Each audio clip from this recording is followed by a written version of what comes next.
اس کے بعد ہے ظاہر. اب دیکھو بھی ظاہر میں آ کے تو یہ چونکہ دو معنی کا احتمال ہوتا ہے، لیکن ایک احتمال اقوا ہوتا ہے بنسبت دوسرے احتمال. یعنی یہ ظاہر کی مد میں آ کے تو پھر کیا دو اصطلاحیں بنے گی، ایک ظاہر اور دوسرا مؤول. اب مؤول کب کہیں گے اور ظاہر کب کہیں گے، اس کا کیا معیار ہے؟ اس کا معیار یہ ہے کہ دیکھو بعض ایسے الفاظ ہیں کہ جن کے اندر ایک دوسرا احتمال آتا ہے، مثلا، اور سب میں یہ تین چیزیں ایسی ہیں کہ جس کے اندر احتمالات آتے رہتے ہیں. ایک ہے عام کہ اس میں تخصیص کا احتمال ہوتا ہے، دوسرا ہے مطلق کہ اس میں تقیید کا احتمال ہوتا ہے، تیسرا ہے حقیقت جس کے مقابلے میں مجاز کا احتمال ہوتا ہے. اب یہ پہلے یہ ترتیب سن لیں. عام، اب کہیں گے کیا کہ عام میں عموم اصل ہے، تخصیص خلاف اصل ہے. کیوں؟ وہ تو دلیل ہوگی تو کریں گے نا، دلیل نہیں ہے تو وہ نہیں کرنا، اس کے لیے تو الگ سے دلیل کی ضرورت ہے. جو عموم ہے اس پہ دلالت کرنے کے لیے صیغہ بذاتها موجود ہے، لیکن تخصیص یعنی یہ بتانے کے لیے کہ یہاں عموم سے عموم مراد نہیں ہے بلکہ عموم کی تخصیص ہو گئی ہے، اس کے لیے الگ سے دلیل کی ضرورت ہے. لہذا تخصیص بمقابلہ عام خلاف اصل ہے. اسی طرح مطلق میں تقیید خلاف اصل ہے، حقیقت کے ساتھ مقابلہ میں مجاز خلاف اصل ہے. ٹھیک ہے نا؟ اب ان تینوں صورتوں میں حق یہ ہے کہ جو اصل ہے وہی راجح ہے، جو خلاف اصل ہے وہ غیر معتبر ہے.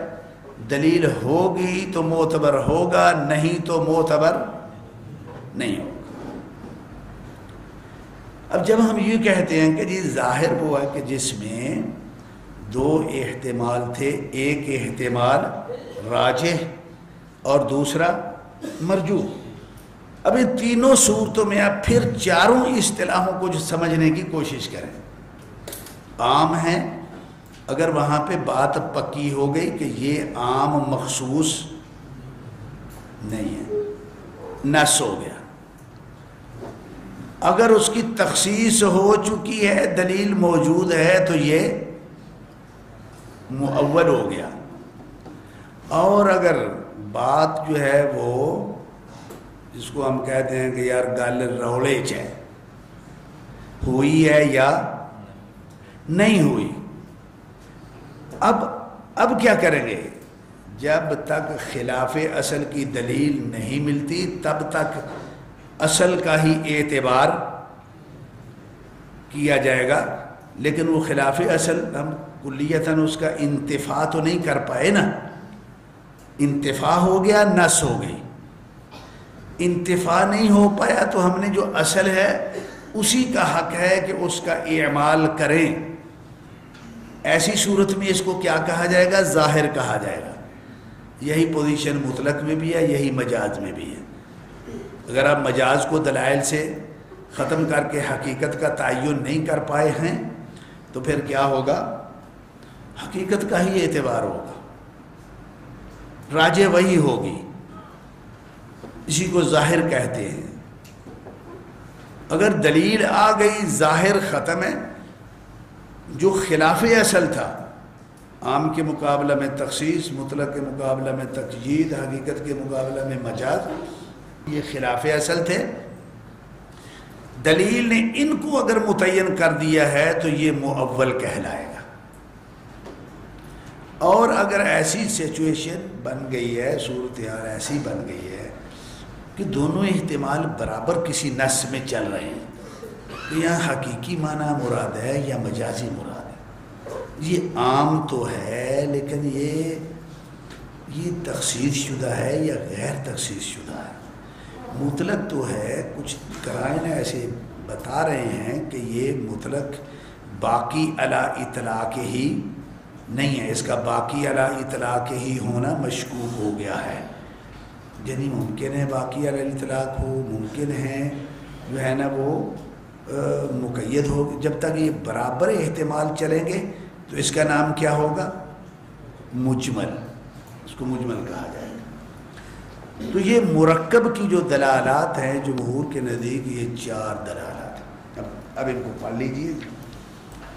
الظاہر تعریفہ وهو فی اللغة ماخوذ من الظہور وهو الوضوح وفی اصطلاح الاصولیین ما احتمل معنیین او اکثر، وہ جملہ وہ کلام جو ایک سے زائد معانی کو محتمل ہو، ولیکن دلالتہ علی احد معانیہ اقوی و اظہر لغتاً او شرعاً، لیکن ایک معنی قوی نظر آ رہا ہے لغوی اعتبار سے یا شرعی اعتبار سے، ایک معنی قوی نظر، لیکن دوسرا احتمال ختم نہیں ہوا، اس کا احتمال موجود ہے لیکن وہ بنسبت دوسرے احتمال کے کمزور ہے، ضعیف ہے، تو لہذا یہ چیز ظاہر ہی رہے گی جب تک کہ مناقض احتمال ختم نہیں ہو جاتا۔ ختم ہو جائے گا نص ہو جائے گا، پھر ظاہر بھی نہیں رہنے لگا۔ ظاہر تب ہے کہ جب دوسرا احتمال موجود ہے، اگر دونوں احتمال برابر موجود ہیں تو یہ کیا ہے؟ مجمل ہے۔ وَيَكُونُ فِي غَالِبِ الْأَحْوَالِ بِتَرْجِيحِ الْحَقِيقَةِ عَلَى احتمال المجاز وبترجیح العموم علی احتمال التخصیص وبترجیح الاطلاق علی احتمال التقیید۔ عموماً جو ہے نا وہ اس طرح کی حالتوں میں یہ امکانات پیدا ہوتے ہیں اور 2 معنی بن جاتے ہیں، لیکن چونکہ یہاں پہ اصل اور خلاف اصل کا ایک نظریہ موجود ہے تو اس کی بنیاد پہ اگر ایک معنی منتفی نہیں بھی ہوتا تو بھی ہم کیا کہیں گے؟ پھر اس کو اصل پہ ہی محمول کریں گے، اصل کو ہی ترجیح ہوگی۔ حکم ہوں ظاہر کا حکم یہ ہے یجب العمل بالظاہر، جو اقوی معنی ہے، جو اصل معنی ہے، بہرحال اس کا اعمال جو ہے وہ ضروری ہے۔ ولا یجوز صرف الکلام عن ظاہرہ، کسی بھی ظاہری معنی کو ہم خلاف اصل، ظاہری کو چھوڑ کے خلاف اصل کو ہم مراد نہیں لے سکتے، الا بقرینۃ قویۃ دالۃ علیہ، الا یہ کہ وہاں کوئی دلیل قوی موجود ہونی چاہیے جس کا تقاضا یہ ہو کہ یہاں اصل مراد نہیں ہے، یہاں خلاف اصل مراد ہے، جس طرح کے پیچھے مقید میں جو ہے نا وہ گزرا، مطلق میں اور مقید میں۔ حرمت علیکم المیتۃ والدم، اب یہ ہے تو مطلق ہے لیکن یہ باقی علی اطلاق ہی نہیں رہا بتقاضۂ دوسری نصوص کے، تو یہ 3 چیزیں زیادہ جو ہے نا ہوتی ہیں، لیکن چاہیے دلیل کے بغیر ہم خلاف اصل معنی کو، اصل کو چھوڑ کے خلاف اصل کو اختیار نہیں کر سکتے۔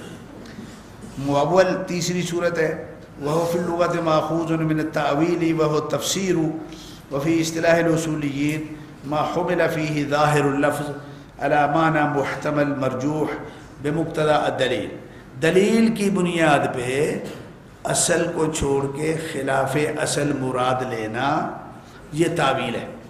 دلیل کی بنیاد پہ اصل اور خلاف اصل میں پھر بتا دوں وہ کیا ہے، وہ یہ 3-4 چیزوں میں ہی یہ مسئلہ گھومتا ہے۔ یہ عام میں عموم اصل ہے، تخصیص خلاف اصل ہے، دلیل چاہیے، ہے تو کریں گے نہیں تو نہیں کریں گے۔ مطلق میں اطلاق اصل ہے، تقیید خلاف اصل ہے، دلیل ہوگی تو کریں گے نہیں تو نہیں کریں گے۔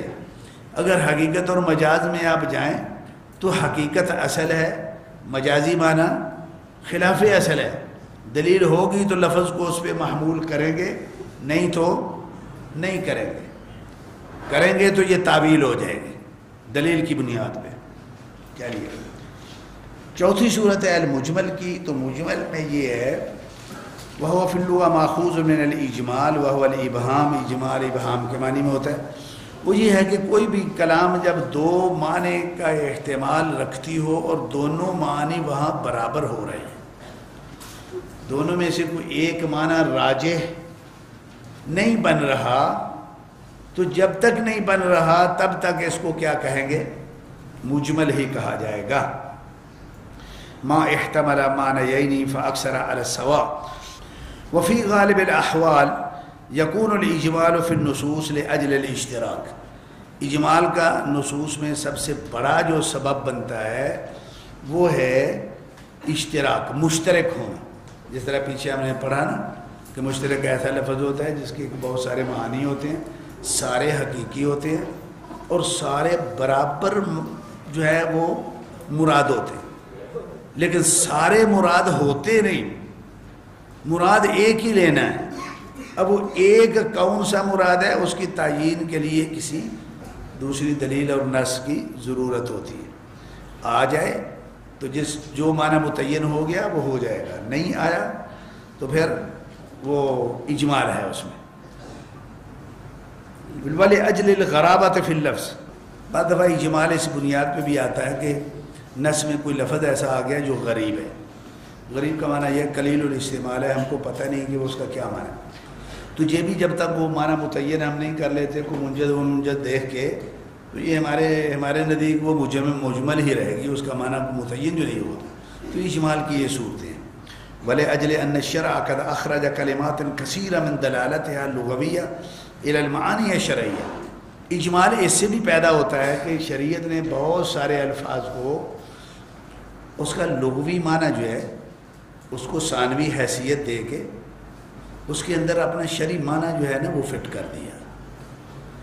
اب شریعت اس شرعی معنی کے تناظر میں جب ہمیں وہ لفظ استعمال کر کے حکم دے گی تو جب تک شریعت خود اس کی شرعی پوزیشن یا تعریف کو واضح نہیں کرتی وہ ہمارے حق میں کیا ہوگا؟ مجمل ہی ہوگا. شریعت نے کہہ دیا سلو، شریعت نے سلو تو کہہ دیا، ہم کیسے نماز پڑھیں گے بھائی؟